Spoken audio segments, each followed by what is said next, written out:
Berantas judol, jangan angin-anginan.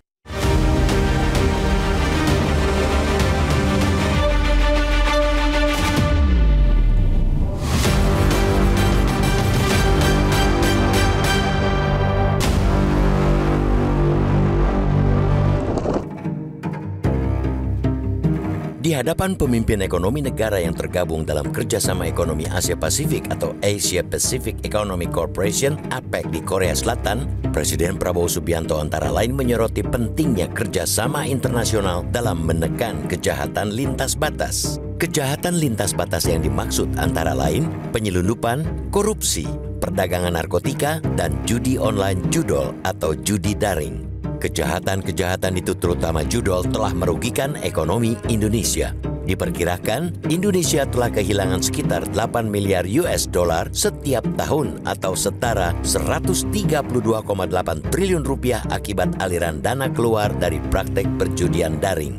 Para bandar judol kerap memanfaatkan kondisi globalisasi saat ini antara lain dengan menempatkan server di luar Indonesia atau transaksi menggunakan rekening bank luar negeri. Aparatur Indonesia pun kerap tidak berkutik mengatasi judol bila server dan aktivitas keuangan berlangsung di perbankan di negara lain yang melegalkan perjudian.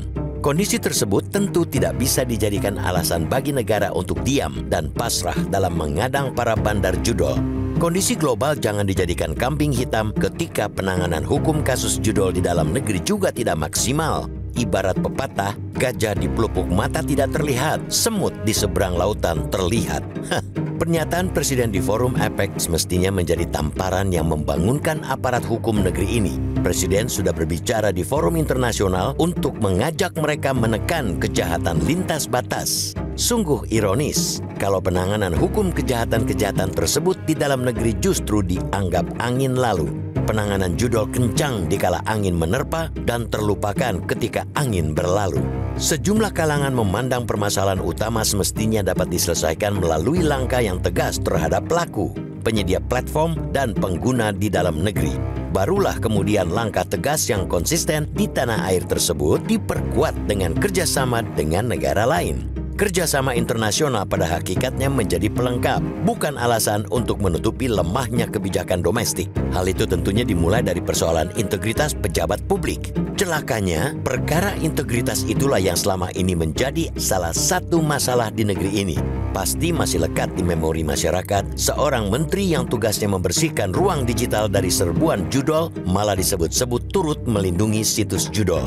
Sebagaimana dalam persidangan kasus judol, jaksa dalam dakwaannya terhadap Zulkarnain Apriliantoni, Adi Kismanto, dan lainnya pernah menyebut nama Budi Aris Setiadi semasa menjabat Menteri Komunikasi dan Informatika periode 2023-2024. Dalam dakwaan itu, Budi Ari disebut menerima fee untuk melindungi sejumlah situs judol.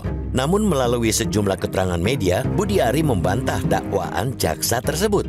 Bareskrim Polri pernah meminta keterangan Budi Ari pada Kamis 19 Desember 2024. Nama Budi Ari yang saat itu masih menjabat Menteri Koperasi mengaku pemeriksaan yang berlangsung sekitar 2 jam itu hanya berisi diskusi perihal pemberantasan judol. Kini, Presiden Prabowo sudah mencopot Budi Ari dari jabatan Menteri Koperasi pada 8 September. Aparat hukum semestinya bergerak cepat dalam mengawal pemerintahan. Komitmen Presiden Prabowo jangan hanya bertepuk sebelah tangan dan tidak dijalankan oleh jajaran di bawahnya. Jangan juga menjalankan niat Presiden memberantas judol dengan angin-anginan. Selama pemberantasan judol ini di dalam negeri berlangsung secara hati, sama saja membuat upaya pemerintah melibatkan negara lain menjadi sia-sia.